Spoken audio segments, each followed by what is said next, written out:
السلام عليكم ورحمة الله وبركاته. السلام ورحمة الله. الحمد لله نحمده ونستعينه ونستغفره ونعوذ بالله من شرور أنفسنا ومن سيئات أعمالنا. من يهده الله فلا مضل له ومن يضلله فلا هادي له. ونشهد أن لا إله إلا الله وحده لا شريك له. ونشهد أن سيدنا ومولانا محمدا عبده ورسوله أرسله تعالى بالحق بشيرا ونذيرا. صلى الله تعالى عليه وعلى آله وأصحابه وبارك وسلم تسليما كثيرا كثيرا.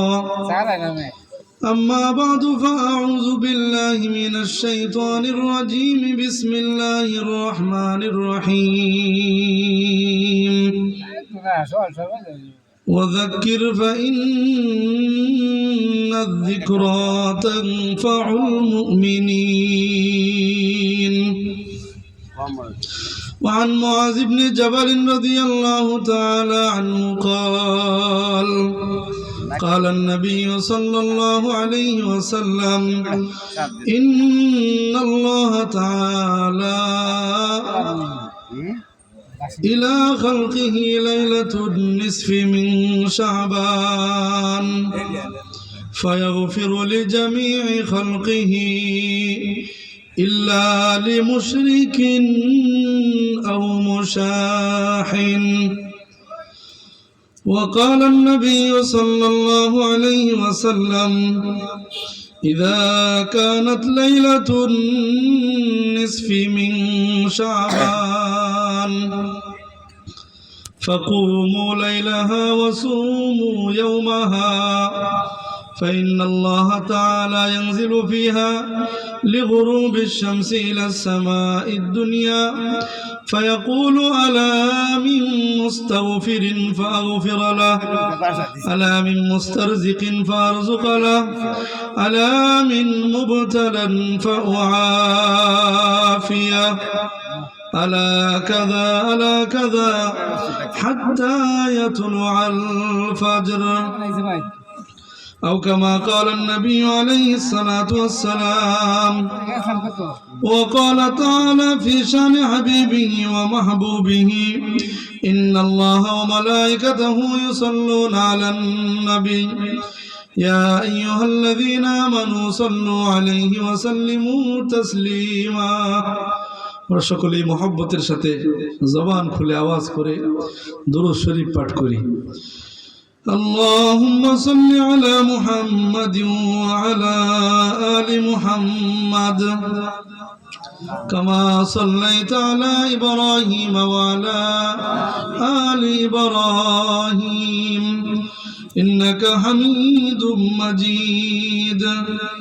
اللهم بارك على محمد وعلى آل محمد كما باركت على إبراهيم وعلى آل إبراهيم إنك حميد مجيد.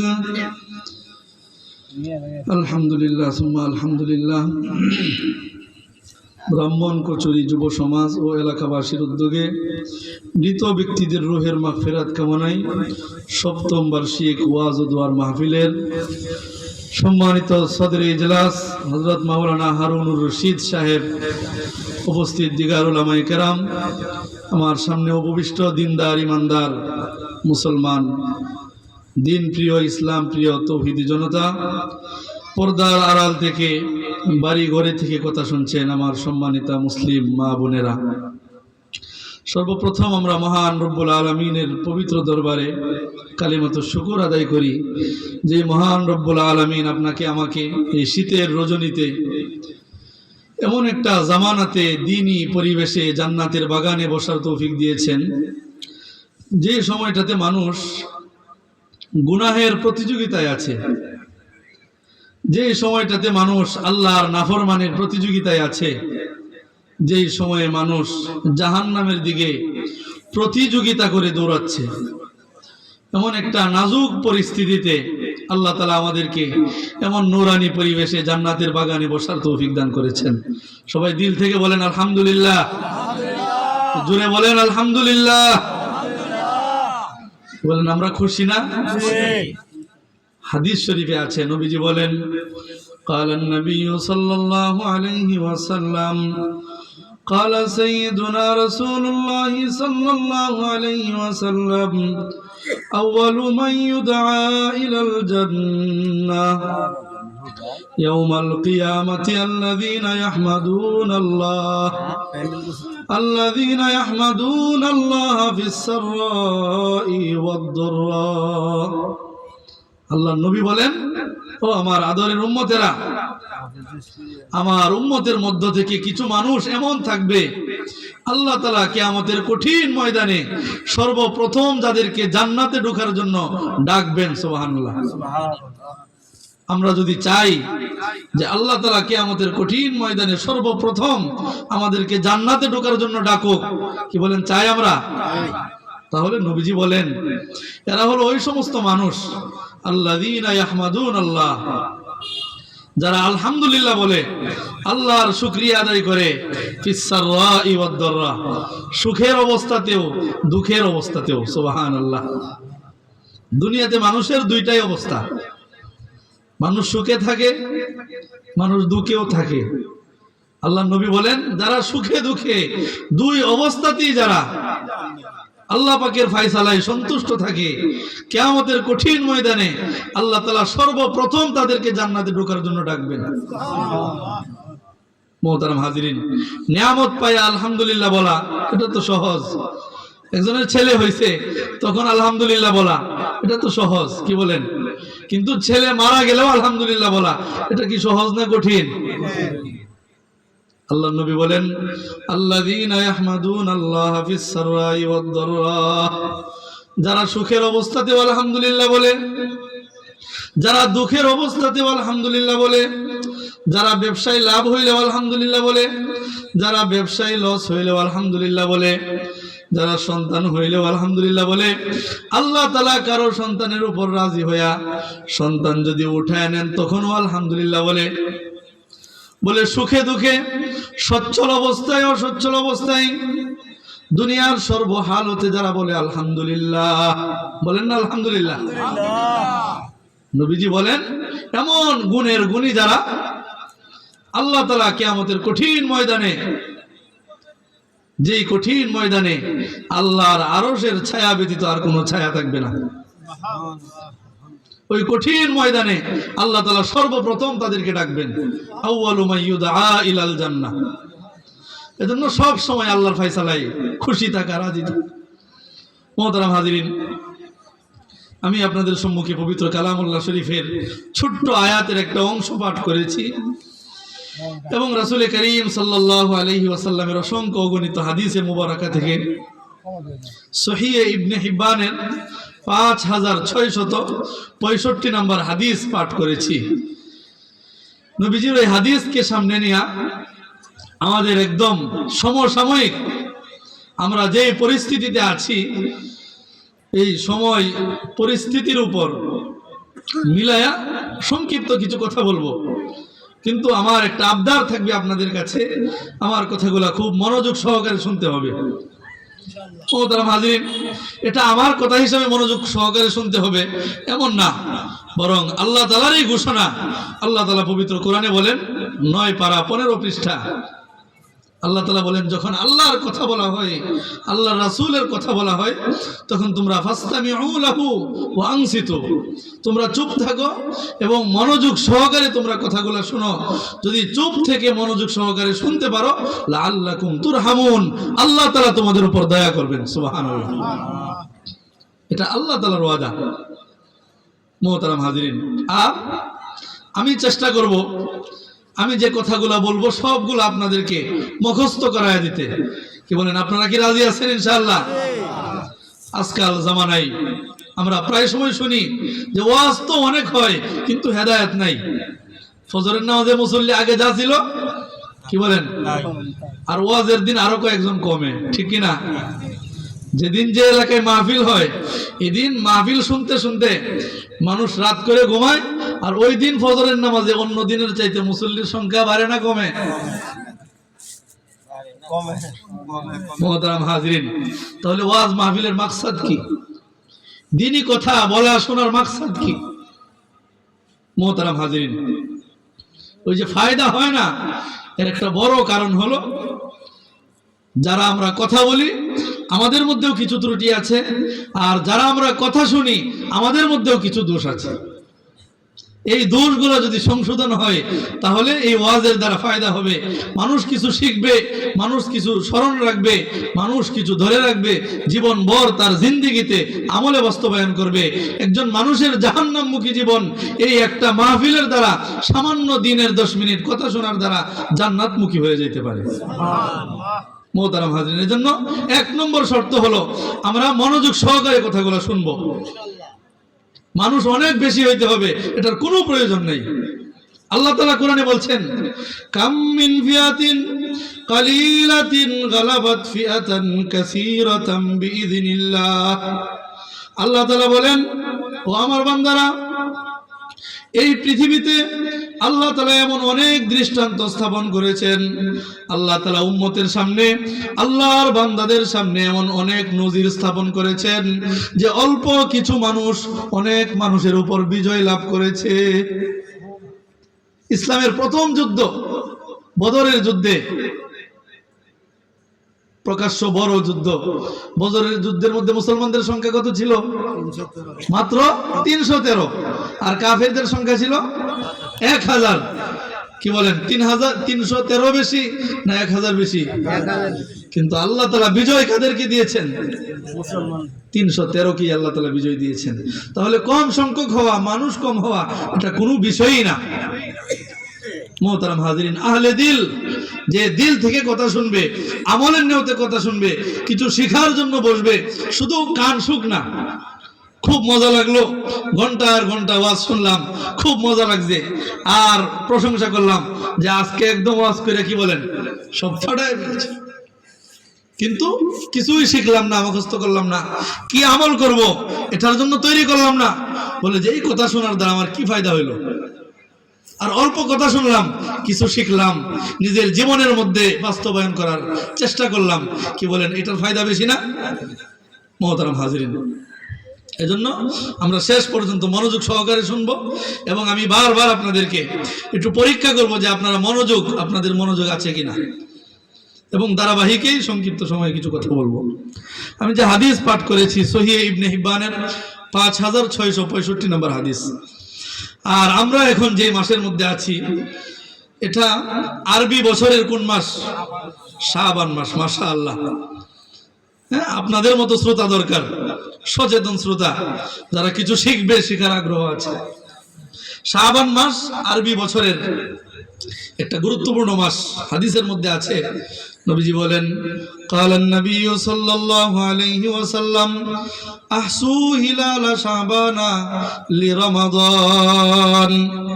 আল্লাহর নবী সরকারে দুজাহা মুহাম্মদ আরবি সাল্লাল্লাহু আলাইহি ওয়াসাল্লাম বলেন, আমার আদরের উম্মতেরা, তোমাদের সামনে আল্লাহ তাআলা এক মহা দৌলত, ঈমানদারদের জন্য এক মহা নিয়ামত রমাদান রেখেছেন। বলে যে আসু হিলাল শাবান, রমজানের আগেই তোমরা শাবান মাসের চাঁদের তারিখকে খুব ভালোভাবে স্মরণ রাখো, মুখস্থ করো, মনে রাখো। লি রমাদান, কেন? রমজানের জন্য, রমজানের রোজা রাখার জন্য, রমজানের প্রস্তুতির জন্য। মুহতারাম হাজরিন, এজন্য ফিকার কিতাবের মধ্যে আসছে, ফুকাহায়ে কেরাম বলেন আরবি তারিখ জানা এটা মুসলমান সমাজের জন্য ফরজে কিফায়া। আরবি তারিখ জানা কি ফরজে কিফায়া। কিছু শিখেন। জানাজার নামাজ মুসলমান সমাজের উপর ফরজে কিফায়া, যেমন ভাবে জানাজার নামাজ ফরজে কিফায়া।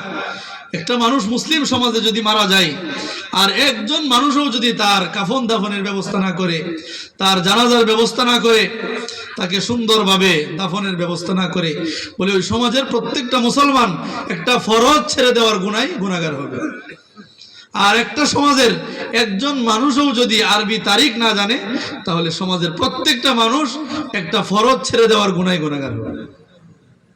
কি বলেন, আরবির গুরুত্ব আছে কিনা?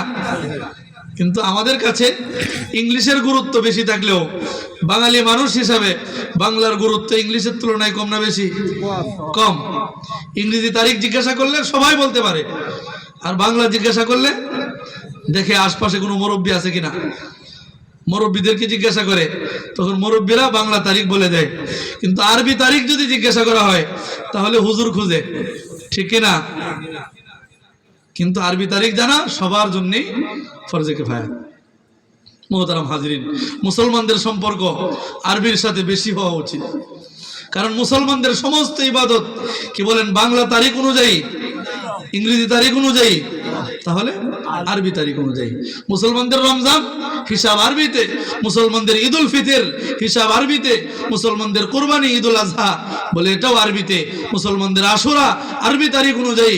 মুসলমানদের প্রত্যেকটা ইবাদত আরবির সাথে সম্পর্ক। মুহতারাম হাজিরিন, আর এই শাবান মাসের একটা বড় নিয়ামত, একটা বড় দৌলত মধ্য শাবানের রজনী, শাবান মাসের 15 তারিখ। যেহেতু শাবান মাস আজকে 11 তারিখ শুরু হলো, এই 3 দিন পরেই শবে বরাত, এজন্য সমসাময়িক চিন্তা করলাম এই বিষয়ে কিছু কথা হয়তোবা মানুষের উপকার হবে, মা বোনরাও উপকৃত হবেন ইনশাআল্লাহ। মুহতারাম হাজরিন, এই রাত শবে বরাতকে কেন্দ্র করে আমাদের সমাজের মধ্যে বাংলাদেশে কিছু অবস্থা আমাদের পরিলক্ষিত হয়। আমরা অনেক অবস্থা দেখি, কেউ শবে বরাতকে কেন্দ্র করে চরম ধরনের বাড়াবাড়ি করে, আবার অনেকেই এই শবে বরাতকে কেন্দ্র করে ছাড়াছাড়ির পর্যায়ে চলে যায়। মুহতারাম হাজরিন, ইসলাম একটা পবিত্র ধর্মের নাম, একটা মুতাদিল ধর্মের নাম, ভারসাম্যপূর্ণ একটা ধর্মের নাম, যে ধর্মে বাড়াবাড়িও সমর্থন করে না, ছাড়াছাড়িও সমর্থন করে না। আল্লাহ তাআলা কোরআনে বলেছেন, সূরা বাকারা 2 পারা 1ম পৃষ্ঠা, ওয়াকাযালিকা জাআলনাকুম উম্মাতাও ওয়াসাতা। আল্লাহ তাআলা বলেন, ওয়াকাযালিকা জাআলনাকুম, আমি আল্লাহ তোমাদেরকে করেছি উম্মাতান ওয়াসাতা, আমি আল্লাহ তোমাদেরকে মধ্যমপন্থী উম্মত করেছি। এই উম্মতের মধ্যে আল্লাহ তাআলা একটা ভারসাম্যতা আল্লাহ তাআলা দিয়েছেন। এর আগে অনেক উম্মত গিয়েছে যাদের মধ্যে বাড়াবাড়ি ছিল, অনেক উম্মত গিয়েছে যাদের মধ্যে সারাসারি ছিল। বলে যে আল্লাহ তাআলা বলেন, আমি এই উম্মতকে একটা পবিত্র ধর্ম দিয়েছি যেটা বাড়াবাড়িও সমর্থন করে না, ছাড়াছাড়িও সমর্থন করে না। মুহতারাম হাজরিন, আমার কথা যদি বুঝে থাকেন একটু জবাব দিবেন। এই শবে বরাতকে কেন্দ্র করে আমরা বাড়াবাড়িতেও নাই, ছাড়াছাড়িতেও নাই, আমরা আছি ধরাধরিতে। কিসে? ধরাধরিতে। ধরাধরি কি কুস্তি খেলা না, বরং আল্লাহ রাসূল এই শবে বরাত সম্পর্কে যে আমলগুলোর কথা বলেছেন, এই আমলগুলোকে আমরা ধরবো ইনশাআল্লাহ। মুহতারাম হাজিরিন, আমি প্রথম যে হাদিস পড়েছি, নবীজি বলেন, ইয়াতলুল্লাহু তাবারাকা ওয়া তাআলা ইলা খালকিহি লাইলাতান নিসফি মিন শাবান। আল্লাহর হাবিব সরকারে দু জাহান মুহাম্মদ আরবি সাল্লাল্লাহু আলাইহি ওয়াসাল্লাম বলেন, আমার আদরের উম্মতেরা, শাবান মাসের মধ্য রজনীতে, শাবান মাসের 14 তারিখের দিবাগত রাত্রে এই উম্মতের জন্য আল্লাহ তাআলা একটা মহা দৌলত রেখেছেন। ইয়াতলুল্লাহু তাবারাকা ওয়া তাআলা, আল্লাহ তাআলা বিশেষভাবে এই উম্মতের জন্য আল্লাহ তাআলা বিশেষভাবে দুনিয়ার আসমানে অবতরণ করেন। সুবহানাল্লাহ বলেন।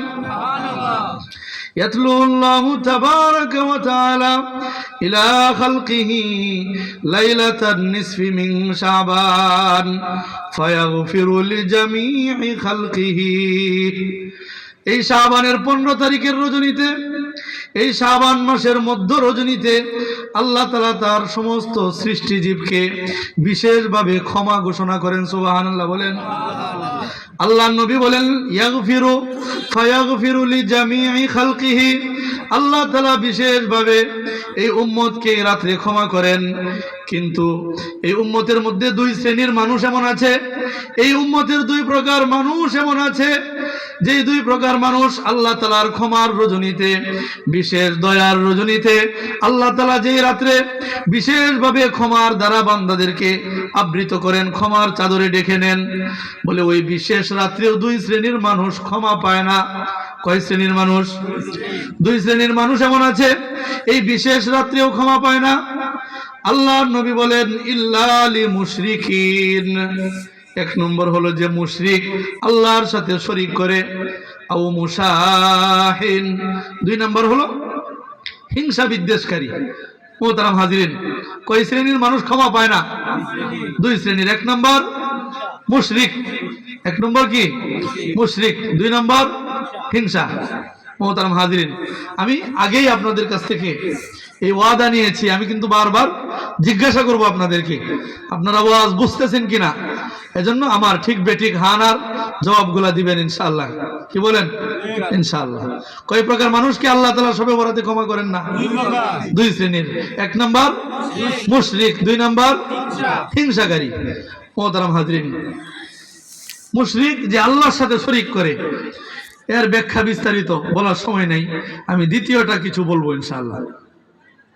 এক নম্বর মুশরিক যে আল্লাহর সাথে শরীক করে। মোহতারাম হাজিরিন, আমি একটা সহজ উদাহরণ, বাস্তব উদাহরণ দেব, আপনারা একটু লক্ষ্য করেন।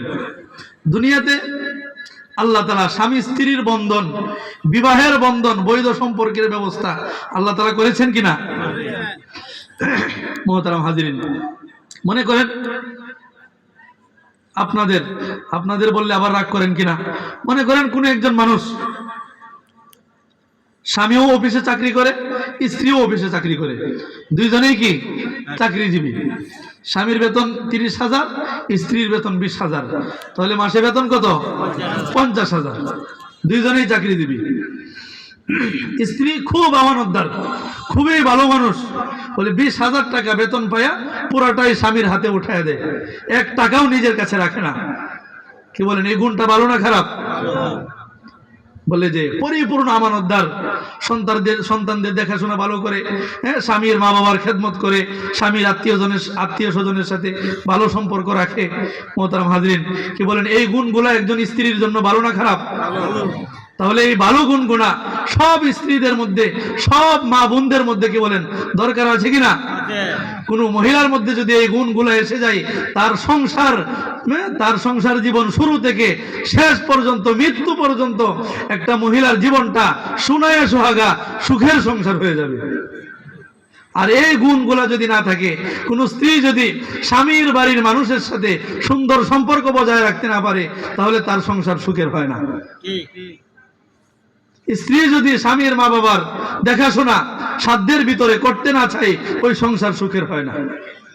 স্ত্রী যদি আমানতদার না হয়, তাহলে ওই সংসারের সমস্ত বরকত নষ্ট হয়ে যায়।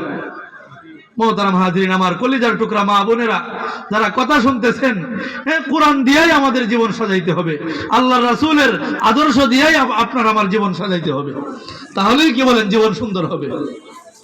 নবীর আদর্শ ছাড়া কেউ শান্তি পাবে না, মুক্তি পাবে না।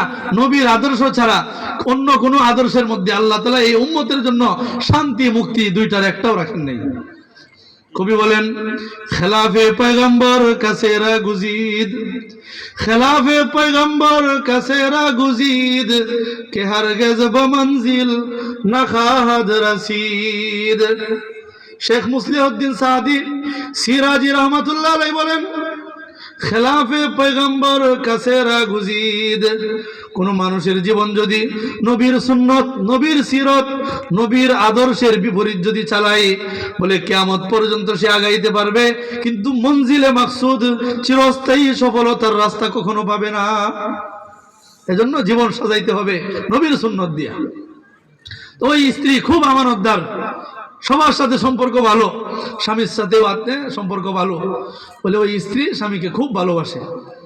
একদিন বলতেছে যে, আমার প্রাণের স্বামী, আপনাকে আমি শতভাগ ভালোবাসি, আমার ইনকামের সমস্ত টাকা মাসের শুরুতে বেতন পাওয়ার সাথে সাথে আপনার হাতে উঠিয়ে দেই, কিন্তু একটা আবদার আছে আপনার কাছে। কয়টা আবদার? একটা আবদার। বলে, আমি যে অফিসে যাই, আমার অফিসের একটা লোক আছে, খুব ভালো মানুষ, খুব সুন্দর স্মার্ট চেহারার অধিকারী, বলে যে আমি তাকে 100 ভাগ ভালোবাসার পুরা 90 ভাগ ভালোবাসা আপনার জন্য রেখে দিলাম, আর 10 ভাগ মাত্র, কয় ভাগ?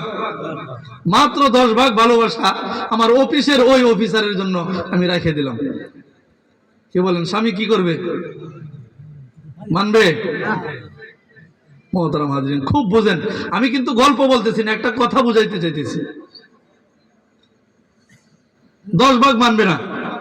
এখন স্ত্রী যদি বলে যে 99 ভাগ ভালোবাসা স্বামী, আমার প্রাণের স্বামী আপনার জন্য 99 ভাগ ভালোবাসা, কিন্তু 1 ভাগ ভালোবাসা ওই যুবকটাকে, ওই অফিসারকে আমি দিতে চাই, কি বলেন, তাহলে স্বামী মানবে? মোহতারাম হাজিরিন, দেখেন, একটু চিন্তা করেন, এই পৃথিবীতে একটা দুর্বল আত্মীয়ের নাম হলো স্বামী স্ত্রী। কিসের নাম? কি বলেন, কথাটা কি শুনতে ভালো লাগে না খারাপ বোঝা যায়? খুব বোঝেন, এই পৃথিবীতে সবচেয়ে দুর্বল একটা আত্মীয়ের নাম স্বামী স্ত্রী, যেটা 1 কথায় জোড়া লাগে আর 3 কথায় ভেঙে যায়।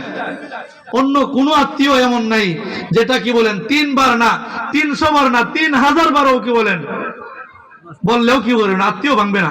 ভাইয়ের সাথে ভাইয়ের আত্মীয়তা 3000 বার অস্বীকার করলেও ভাইয়ের সাথে ভাইয়ের সম্পর্ক ভাঙবে না, বাবার সাথে ছেলের সম্পর্ক ভাঙবে না।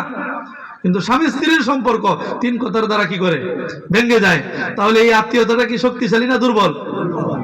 খুবই দুর্বল, যেটা আগেও কোনো সম্পর্ক থাকে না, 1 কথার দ্বারা সম্পর্ক হয়, 3 কথার দ্বারা ভেঙে যায়। একজন স্বামী, হ্যাঁ, তাকে কবুল করে বিয়ে করছে, কালিমা পড়ে তাকে বিবাহ করছে, বলে যে এই কালিমা পড়ে বিবাহ করার কারণে মোহর দিয়া বলে যে ওই স্ত্রীর উপর তার 100 ভাগ ভালোবাসার দাবি থাকে। কোন স্বামী, এই পৃথিবীর কোন সভ্য স্বামী, ভদ্র স্বামী, কোন আত্মমর্যাদাওয়ালা স্বামী কোন স্ত্রীর ব্যাপারে এই কথা মানবে না যে তুমি 99 ভাগ আমাকে ভালোবাসো আর 1 ভাগ তুমি অন্য কাউকে ভালোবাসবে, বলে এটা কোন স্বামী মানবে না। কারণ সে তার সমস্ত ভরণ পোষণের দায়িত্ব নিছে, হ্যাঁ, কালিমা পড়ে তাকে বিবাহ করছে। মোহতারাম হাজিরিন, দুনিয়ার সামান্য মানুষ যদি তার বিশেষ অবস্থাতে অংশীদারিত্ব শরীক যদি পছন্দ না করে, তাহলে আল্লাহ তাআলা আল্লাহর ইবাদতে শরীক কি বলেন পছন্দ করবেন না অপছন্দ?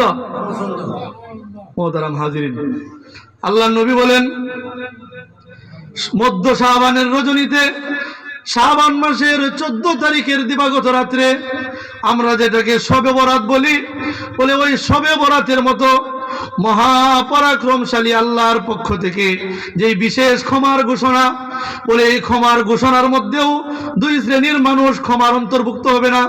এর মধ্যে 1 নম্বর হলো লি মুশরিকিন, যে আল্লাহর সাথে শরীক করে, বলে আল্লাহ তাআলা শরীক অংশীদারিত্ব, আল্লাহর ইবাদতে কেউ আল্লাহর সাথে শরীক করবে, বলে এটাকে আল্লাহ তাআলা পছন্দ করেন না। আল্লাহ তাআলা পবিত্র কোরআনে বলেন ইন্নাল্লাহা লা ইয়াগফিরু আন ইউশরাকা বিহি ওয়া ইয়াগফিরু মা দুনা যালিকা লিমান ইয়াশা। আল্লাহ তাআলা বলেন, ও আমার বান্দারা, ইন্নাল্লাহা, নিশ্চয়ই আল্লাহ তাআলা, লা ইয়াগফিরু, ক্ষমা করবেন না, আন ইউশরাকা বিহি, যে আল্লাহর সাথে কাউকে শরীক করে, ওয়া ইয়াগফিরু মা দুনা যালিকা লিমান ইয়াশা, বলে যে আল্লাহর সাথে কাউকে শরীক করবে না, শিরিক ছাড়া যত গুনাহ করে, বলে বান্দা যদি আল্লাহর কাছে মাপ চাওয়ার মতো চাইতে পারে,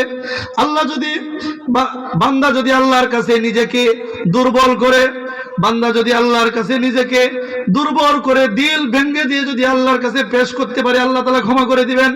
সুবহানাল্লাহ বলেন।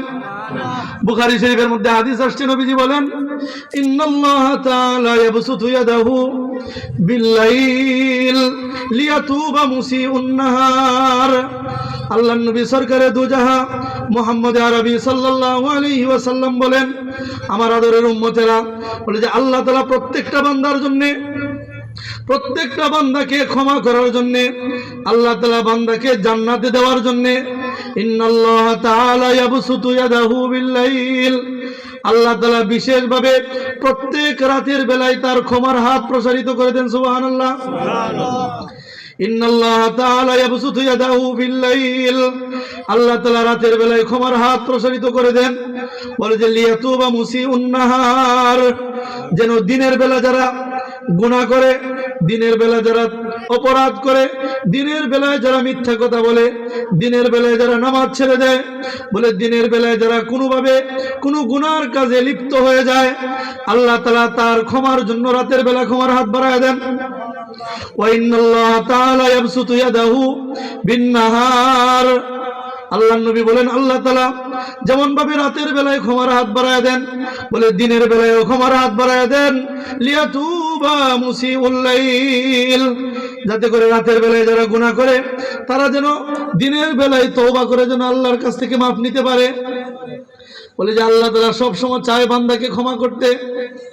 আল্লাহ তাআলা বলে যে সারা বছর তো ক্ষমা করে নেই, বিশেষভাবে মধ্য শাবানের রজনীতে ক্ষমা করেন। বলে যে ওই মধ্য শাবানের রজনীতেও যারা আল্লাহর সাথে কাউকে শরীক করে, ওই সমস্ত মুশরিকদেরকে আল্লাহ তাআলা ক্ষমা করেন না। এজন্য শিরিক থেকে বাঁচা। মোহতারাম হাজিরিন, দুনিয়ার মানুষও নিজের শরীক পছন্দ করে না। কোন স্বামী তার স্ত্রীর মধ্যে কেউ শরীক করবে, এটা কেউ পছন্দ করে না। মোহতারাম হাজিরিন, কোন স্বামী স্ত্রীর শরীকের ব্যাপারে জানার পরে এই স্ত্রী নিয়ে আর সংসার করে না, করতে চায় না। মোহতারাম হাজিরিন, আল্লাহ তাআলাও কেমন যেন বলেন, ও বান্দা তোমাকে আমি খাওয়াই, আমি পালি, আমি তোমার সন্তুষ্টির জন্য, তোমার উপকারের জন্য আমি আল্লাহ দিনের শুরুতে সূর্য উঠায় দেই, তোমার কল্যাণের জন্য আমি রাতের বেলায় চন্দ্র উঠায় দেই, আমি তোমার কল্যাণের জন্য বাতাস জারি রেখেছি। মোহতারাম হাজিরিন, আল্লাহ তাআলা কত নিয়ামত আমাদেরকে দিয়েছেন। বলে যে কোনো মানুষ যদি হাসপাতালে ভর্তি হইয়া কৃত্রিম ভাবে অক্সিজেন নেই, কৃত্রিম অক্সিজেন কোনো মানুষ যদি গ্রহণ করে, বলে মিনিটে মিনিটে কি বলেন বিলের কাগজ বাড়ি হইতে থাকে। আর আল্লাহ তাআলা যে অক্সিজেন আমাদেরকে দিয়েছেন বিনা টাকায়, কার নিয়ামত? আল্লাহ তাআলা বলেন যে এই অক্সিজেন আমি আল্লাহ তোমাদেরকে দিয়েছি তোমাদের কল্যাণের জন্য। আমি আল্লাহ তাআলা তোমাদের উপরে খুঁটি ছাড়া আসমান বিছায়া দিয়েছি। রাফা'আস সামাওয়াতি বিগাইরি আমাদ, আল্লাহ তাআলা খুঁটি ছাড়া আসমান কায়েম করেছেন। আল্লাহ বলেন তোমাদের কল্যাণের জন্য আমি আল্লাহ জমিনকে বিছায়া দিয়েছি, তোমাদের কল্যাণের জন্য লাখো লাখো হাজার হাজার নিয়ামত আমি আল্লাহ দিয়েছি। আমার নিয়ামত তুমি খাইবা আর আমার সাথে শরীক করবে, তোমার ইবাদত আমি নিব না। এজন্য আল্লাহ তাআলা কোনো মুশরিকের ইবাদত কবুল করেন না। এজন্য মুমিনের ইবাদত আল্লাহর দরবারে কবুল হওয়ার জন্য শিরিক মুক্ত হইতে হবে। মোহতারাম হাজিরিন, শিরিক সম্পর্কে দীর্ঘ কথা আজকে আর বলতে চাচ্ছি না। 2 নম্বর যেই ব্যক্তি শবে বরাতের বিশেষ রজনীতে যারা ক্ষমা পাবে না, এর মধ্যে 2 নম্বরকে মুশরিক, হিংসা। 1 নম্বর মুশরিক। মোহতারাম হাজিরিন, মাশাআল্লাহ আপনারা বুঝতেছেন কথাগুলা। 2 নম্বর হলো হিংসা। মোহতারাম হাজিরিন, হিংসা এর সবচেয়ে সহজ সংজ্ঞা হলো অন্যের ভালো দেখলে ভালো লাগে না। কি বলেন? এই রোগটা তো আপনার আমার মধ্যে নাই, আছে? কম না বেশি? মোহতারাম হাজিরিন, খুব মারাত্মক ব্যাধি হিংসা। বলে ঘরে ঘরে হিংসা, ভাইয়ে ভাইয়ে হিংসা, হ্যাঁ, পাশাপাশি দোকান, বলে এক দোকানি আরেক দোকানের সাথে কি হিংসা, এক ব্যবসায়ী আরেক ব্যবসায়ীর সাথে হিংসা, এক আলেম আরেক আলেমের সাথে হিংসা, এক ইমাম আরেক ইমামের সাথে হিংসা। কি বলেন? এটা এমন একটা ব্যাধি হয়েছে যেটা একেবারে ক্যান্সারের আকার ধারণ করছে, মহামারী আকার ধারণ করছে। মোহতারাম হাজিরিন, স্বামী স্ত্রী হিংসা, বাবা ছেলে হিংসা, ভাইয়ে ভাইয়ে হিংসা, প্রতিবেশী প্রতিবেশী হিংসা। মোহতারাম হাজিরিন, এই হিংসা একটা মারাত্মক ব্যাধি। হিংসার অনেকগুলা ক্ষতি, এর মধ্যে একটা হলো এই মধ্য শাবানের রজনী, বিশেষ ক্ষমার রজনীতেও আল্লাহ তাআলা হিংসুককে ক্ষমা করবেন না। মোহতারাম হাজিরিন, আগে আরেকটু আমি বলতে চাই, কেউ যদি হিংসা ছেড়ে দেয় তার লাভ কি? কেউ যদি হিংসা না করে তার উপকার কি, তার লাভ কি? মোহতারাম হাজিরিন, হ্যাঁ, মুরব্বীরা, গ্রামের মুরব্বীরা একটা কথা বলে যে লাভে লোহার বোঝা বহে, লাভে লোহার বোঝা বহে। লাভের কারণে মানুষ লোহার বোঝা বইতে চায়, আর লাভ ছাড়া তুলার বোঝা বইতে চায় না। এজন্য কেউ যদি হিংসা না করে তার লাভ কি? লাভটা যদি আগে শুনি, হ্যাঁ, লাভের কারণেও যদি হিংসা ছেড়ে দেই, কি বলেন এটা ভালো না? একটা হাদিস আছে, হযরত আনাস ইবনে মালিক রাদিয়াল্লাহু তাআলা আনহু থেকে বর্ণিত। কোন সাহাবী? হযরত আনাস ইবনে মালিক। হযরত আনাস নবীজির এমন সাহাবী যিনি 10 বছর নবীজির খেদমত করেছেন। কয় বছর? 10 বছর। হযরত আনাস রাদিয়াল্লাহু তাআলা আনহু যখন ছোট্ট নাবালেগ তখন থেকে নবীর খেদমত করেন। হযরত আনাস রাদিয়াল্লাহু তাআলা আনহু বলেন, একদিন আমরা মসজিদে নববীতে বসা, নবীজির মসজিদে বসা, বলে যে আমরা সকলেই নবী করিম সাল্লাল্লাহু আলাইহি ওয়াসাল্লামের চেহারার দিকে তাকায়া বসে আছি, নবীজি আমাদেরকে ওয়াজ করতেছেন। আর এই মুহূর্তে হঠাৎ নবীজি বলতেছেন, কালান নবী সাল্লাল্লাহু আলাইহি ওয়াসাল্লাম ইয়াতলু আলাইহি রাজুলুন আল-আন আল-আন ইয়াতলু আলাইনা রাজুলুন। আল্লাহর নবী বলেন, ও আমার সাহাবারা, এই মুহূর্তে তোমাদের সামনে একজন জান্নাতি মানুষ আগমন করবে। নবীজি সাহাবায়ে কেরামকে নিয়ে মসজিদে নববীতে বসা, বলে সমস্ত সাহাবারা নবীর দিকে তাকিয়ে আছেন। হঠাৎ করে নবীজি বলতেছেন, আল্লাহ ইয়াতলু আলাইনা রাজুলুন মিন আহলিল জান্নাহ। আল্লাহর নবী বলেন, ও আমার সাহাবারা, এই মুহূর্তে তোমাদের কাছে একজন জান্নাতি মানুষ আগমন করবে। হযরত আনাস ইবনে মালিক বলেন, যখন নবীজি বলছেন জান্নাতি মানুষ আগমন করবে, বলে যে এই কথা শোনার সাথে সাথে সবগুলা মানুষ মসজিদের দরজার দিকে তাকাইলেন। কোন দিকে? এখন যদি আমি বলি যে এখন একজন জান্নাতি মানুষ আপনাদের গেট দিয়ে প্রবেশ করবে, তাহলে আপনারা কোন দিকে তাকাইবেন? সবাই গেটের দিকে তাকাবেন না? বলে নবীজি যখন বলছেন সব সাহাবী গেটের দিকে তাকাইছেন। সাহাবায়ে কেরাম বলেন যে আমরা গেটের দিকে তাকায় দেখি, প্রথমে ভাবছি যে হয়তোবা নবী বলছেন একজন জান্নাতি মানুষ আসবে, হয়তোবা অনেক ভালো মানুষ, অনেক বড় মানুষ, অনেক জ্ঞানী মানুষ আসবে। বলে যে তাকায় দেখি একজন আনসারি, কৃষক মানুষ, চাষা মানুষ, যে গৃহস্থী করে, কৃষি কাজ করে, এমন একজন স্বাভাবিক মানুষ আগমন করছে। মুহতারাম হাজিরিন, হযরত আনাস রাদিয়াল্লাহু তাআলা আনহু বলেন যে আমরা খুব গভীরভাবে তাকাইলাম নবীজি কোন গুণের কারণে একটা ব্যক্তিকে জান্নাতি বলছেন।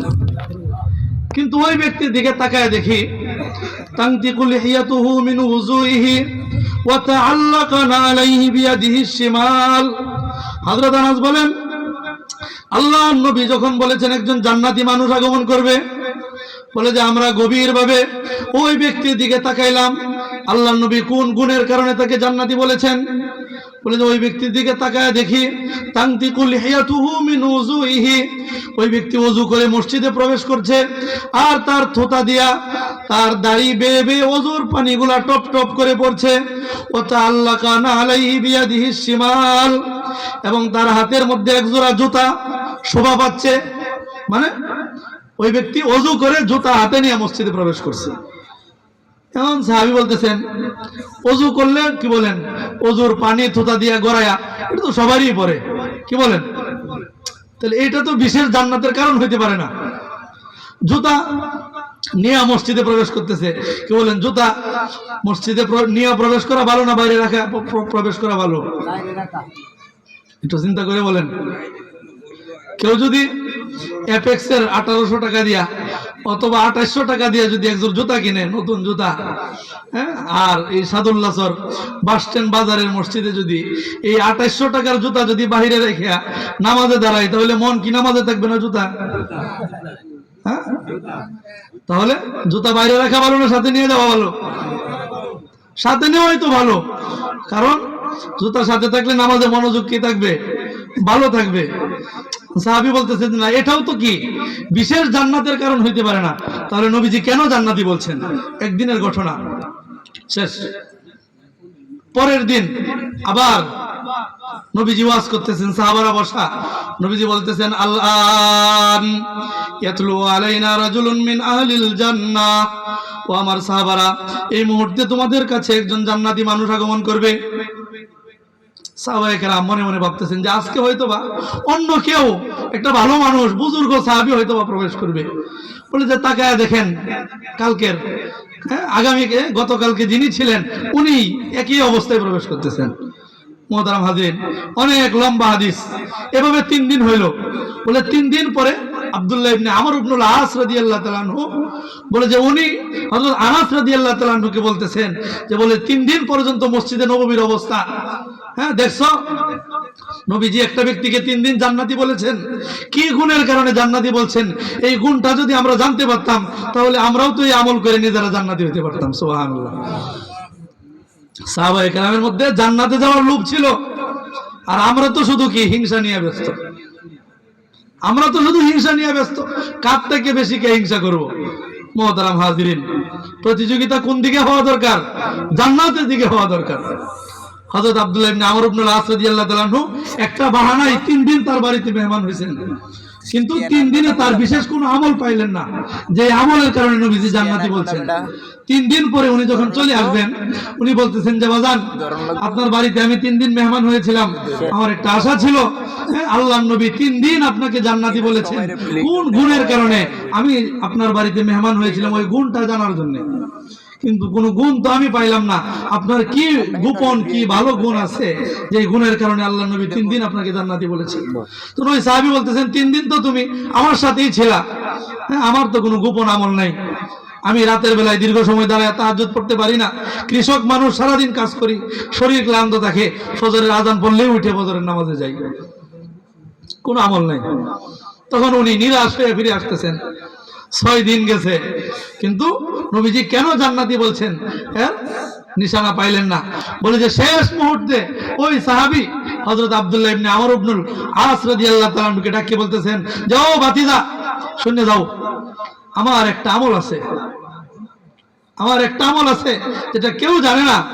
বলে সেটা হলো, আমি যখন রাতের বেলায় শুইতে যাই, বলে যে মনের মধ্যে কোনো হিংসা বিদ্বেষ না রাখিয়া, কোনো হিংসা না রাখিয়া সব মানুষকে ক্ষমা করিয়া এরপরে আমি রাতের বেলায় ঘুমাই। সুবহানাল্লাহ। তখন আব্দুল্লাহ ইবনে আমর ইবনে আস রাদিয়াল্লাহু তাআলা বলতেছেন যে আল্লাহর নবী 3 দিন পর্যন্ত কেন আপনাকে জান্নাতি বলছেন এই কথা বুঝতে আমাদের আর বাকি নাই। মুহতারাম হাজিরিন, তাহলে হিংসা ছেড়ে দেওয়ার কারণে আল্লাহর নবী 3 দিন তাকে কি বলেছেন? জান্নাতি বলেছেন। কি বলেন, আমরা কি চাই জান্নাতমুখী জীবন পরিচালনা করব? তাহলে কি হিংসা করব না ছেড়ে দেব? সর্বশেষ কথা মুহতারাম হাজিরিন, হিংসা এমন একটা ব্যাধি, যেই ব্যাধি একটা মানুষের জীবনের সমস্ত নেক আমল ধ্বংস করে দেওয়ার জন্য যথেষ্ট। 30 বছরের নামাজ, 40 বছরের রোজা, 20টা উমরা, 30টা হজ, এমনই ভাবে বলে 40টা মাদ্রাসা বানানো, 30টা মসজিদ বানানো, শিক্ষকদের বেতন দেওয়া, ব্রিজ বানানো, কালভার্ট বানানো, যাকাত দেওয়া, বলে এমন যত নেক আমল হইতে পারে সমস্ত নেক আমল ধ্বংস করে দেওয়ার জন্য দিলের হিংসা নামক রোগটাই যথেষ্ট। নবীজি বলেন, ইয়াকুম ওয়াল হাসাদ, ইয়াকুম ওয়াল হাসাদ, ও আমার উম্মতেরা, তোমরা দিলের থেকে হিংসা বিদ্বেষ পরিহার করে দিলকে পবিত্র করো। ফাইনাল হাসাদা, কেননা হিংসা এমন একটা ব্যাধি, তাকুলুল হাসানাত, ইয়াকুলুল হাসানাত, বলে হিংসা সমস্ত নেক আমলকে খেয়ে ফেলে। কামা তাকুলুন নারুল হাতাব, বলে যেমনই ভাবে আগুন শুকনা কাঠ, শুকনা লাকড়িকে জ্বালায়া দেয়, বলে তেমনই ভাবে হিংসা মানুষের জিন্দেগীর সমস্ত নেক আমলকে জ্বালায়া দেয়। নাউজুবিল্লাহ। মুহতারাম হাজিরিন, শবে বরাতের বরকতময় রজনীতে আল্লাহ তাআলা কয় প্রকার মানুষকে ক্ষমা করেন না? কয় প্রকার? 1 নম্বর মুশরিক, 2 নম্বর হিংসুক। মুহতারাম হাজিরিন, এটাই আজকে আমার ওয়াজের শিক্ষা। আমরা যদি হিংসা মুক্ত পবিত্র একটা আত্মা বানাইতে পারি, তাহলে আল্লাহ তাআলা আমাদেরকে ওই সাহাবীর মতো জান্নাতি জীবন দুনিয়াতেই বানায় দিবেন ইনশাআল্লাহ। আল্লাহ তাআলা আমাদের এই সংক্ষিপ্ত কথা থেকে যা কিছু শিখলাম, শুনলাম, বুঝলাম, মৃত্যু পর্যন্ত আমল করার তৌফিক দান করুন। আমিন। ওয়া মা আলাইনা ইল্লাল বালাগ। আসসালামু আলাইকুম ওয়া রাহমাতুল্লাহ।